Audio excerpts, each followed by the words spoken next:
Bonjour mesdames et messieurs, à notre émission donc Euromag qui veut être un lien entre l'Union européenne, entre les pays européens, surtout Bruxelles, et donc les pays africains de manière générale et plus particulièrement avec le Maghreb.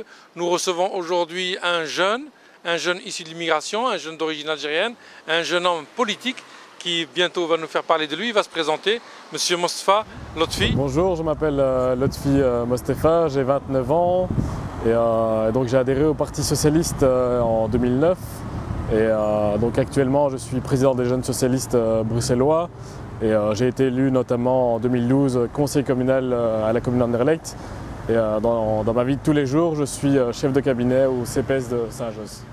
Très bien, donc voilà, comme vous le voyez, c'est un jeune issu de l'immigration qui a évolué en plein parti socialiste belge, particulièrement Bruxelles, c'est ça? Donc vous êtes installé à Bruxelles. Alors, quelles sont vos ambitions pour l'instant au niveau politique? Personnellement, je n'avais pas l'ambition de faire carrière en politique. Je crois que comme tout le monde, on a au cours de sa vie, on subit des injustices ou des discriminations. Et moi personnellement, j'ai subi au cours de mon enfance, au cours de ma jeunesse, des choses qui m'ont marqué. Et je me suis dit que c'était bien de s'indigner, mais que s'engager, c'était davantage, qu'il fallait marquer le pas et qu'il fallait s'engager pour faire changer les choses. Et donc en 2009, je me suis inscrit tout d'abord aux Jeunesse socialistes. Et ça a été mon premier engagement militant et politique. Vous êtes issu de Charleroi, je crois. Non, je suis né à Anderlecht. Anderlecht, vous êtes né à Anderlecht. Parce que tout à l'heure, vous m'aviez parlé de Charleroi, qui est connu, le bassin minier de Charleroi. Mais vous connaissez beaucoup d'Algériens de Charleroi, donc les anciens mineurs. Est-ce que c'est leur condition de travail qui vous a poussé vers la politique? Je crois que quand on est fils d'ouvrier, fils de mineur, on a naturellement plus de liens, un meilleur ancrage face à la réalité des conditions sociales que la classe ouvrière subit. Et mon père, comme vous l'avez dit, vient de Charleroi, est venu en Belgique pour travailler dans les mines, dans des conditions difficiles.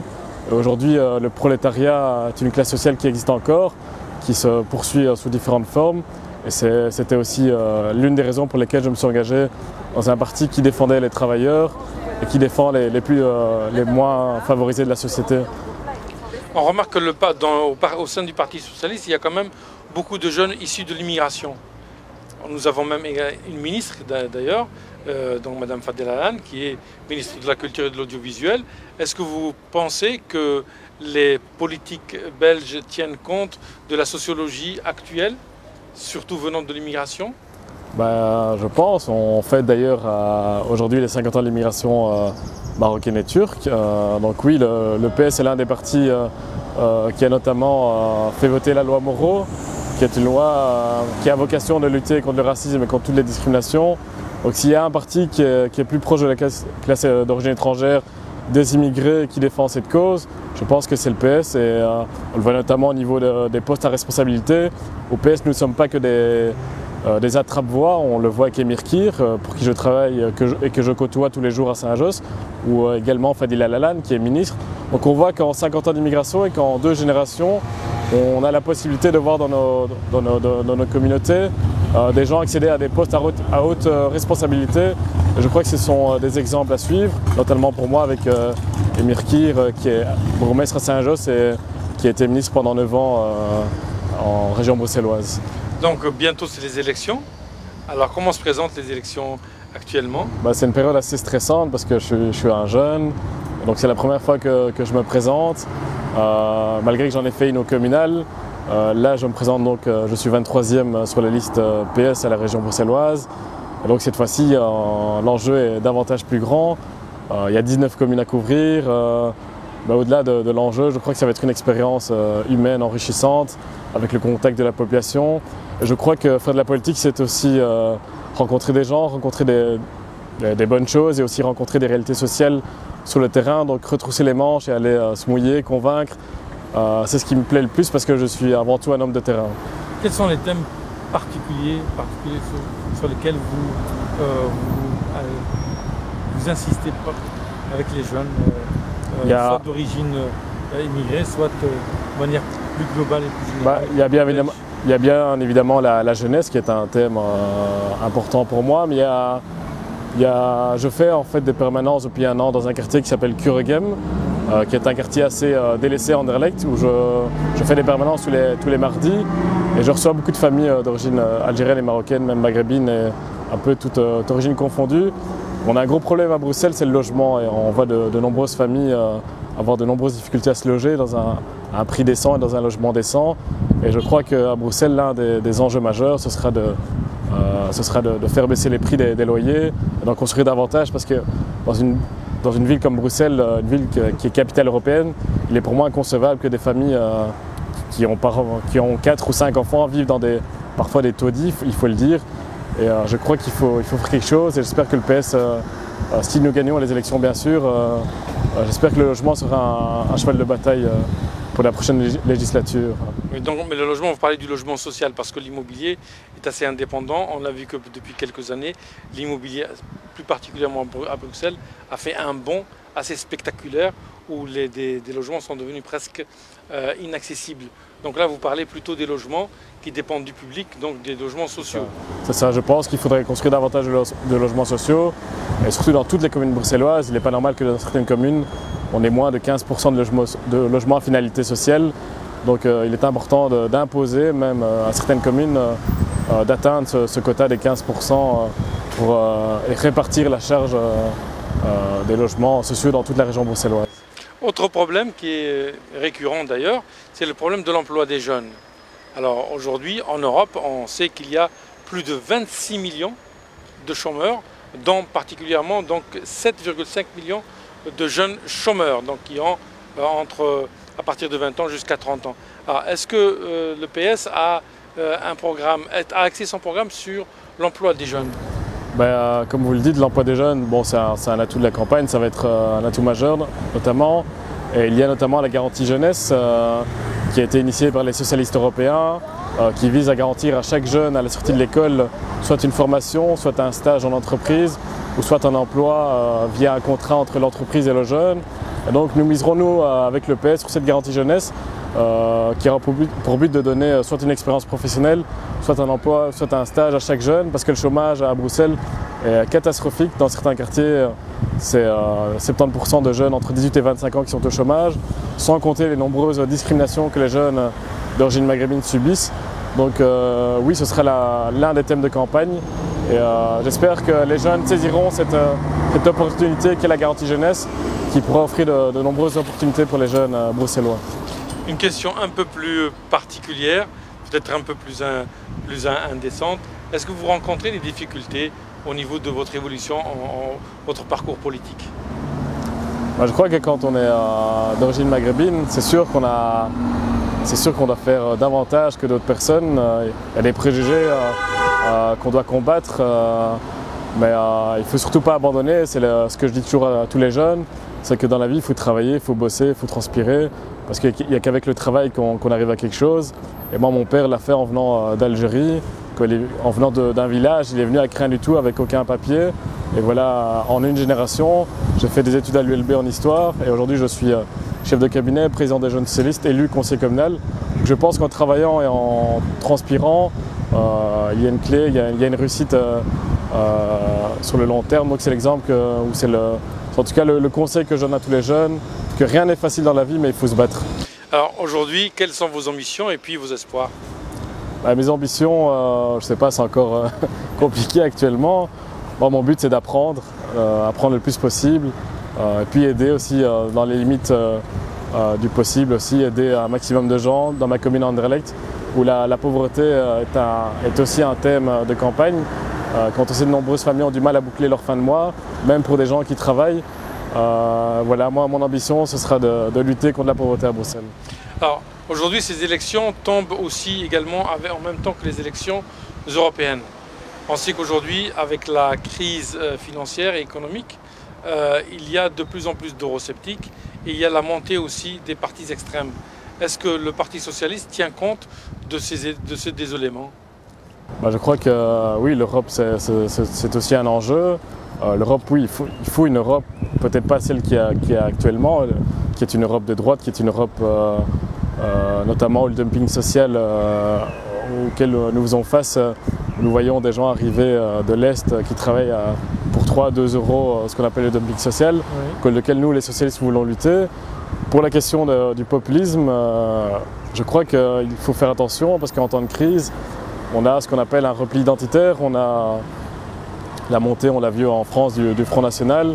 Je crois que face à ce genre de montée d'extrémisme, il faut être vigilant.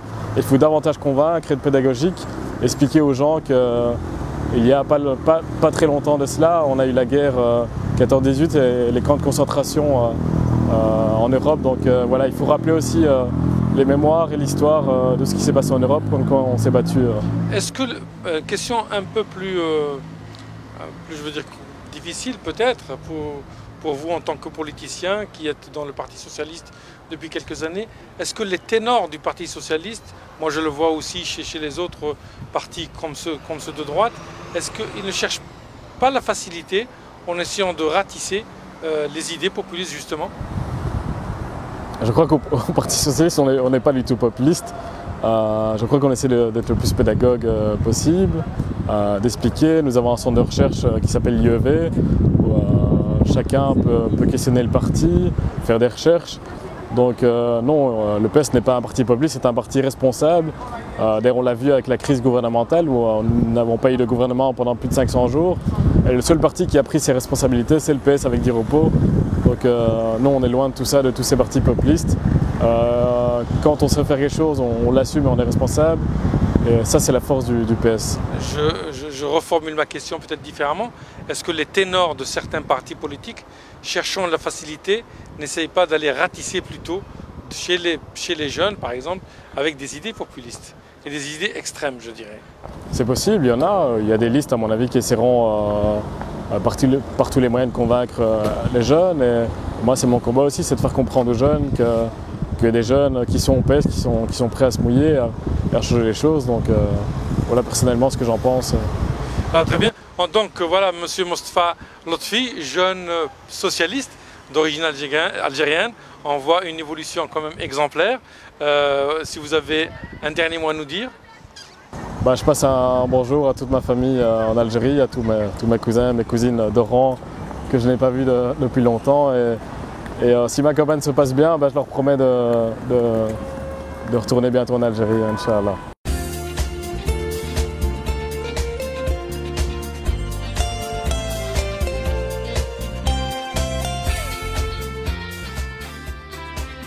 Bonjour Madame Fatima El Saoudi, c'est ça? Comme ça se prononce?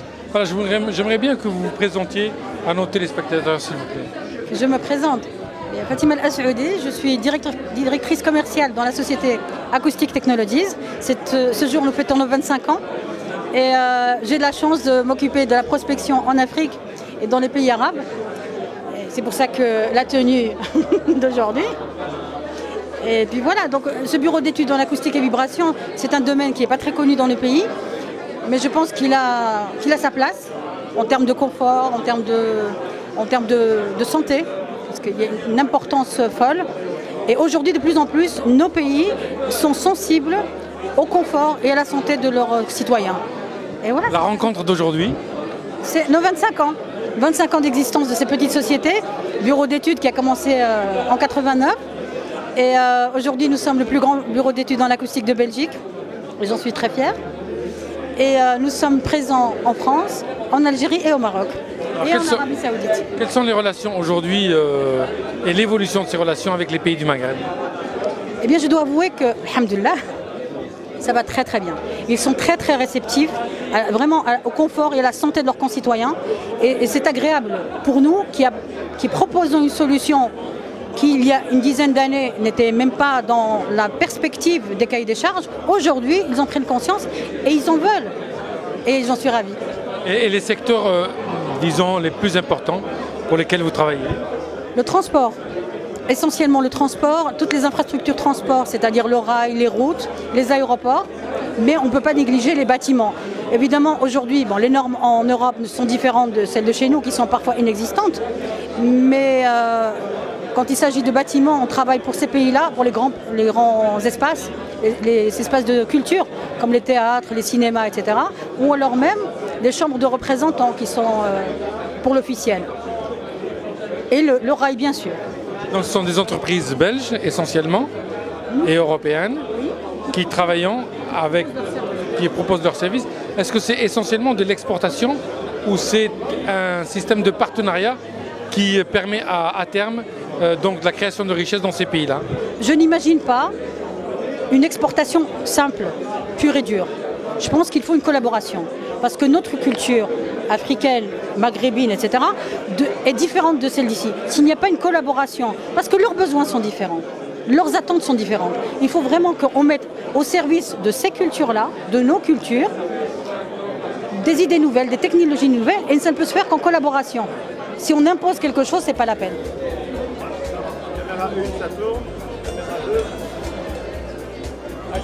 Bonjour Monsieur Clairbois, donc j'aimerais bien que vous vous présentiez à nos téléspectateurs.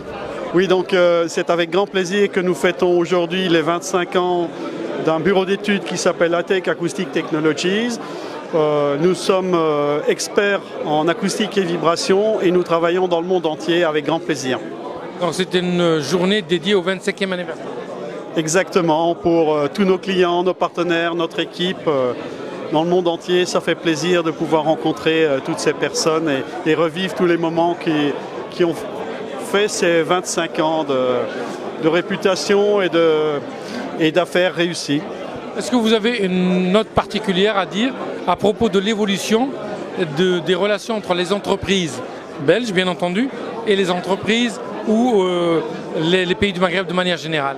Ah, effectivement, depuis quelques années maintenant, nous avons développé pas mal de contacts dans les pays du Maghreb et également au Moyen-Orient.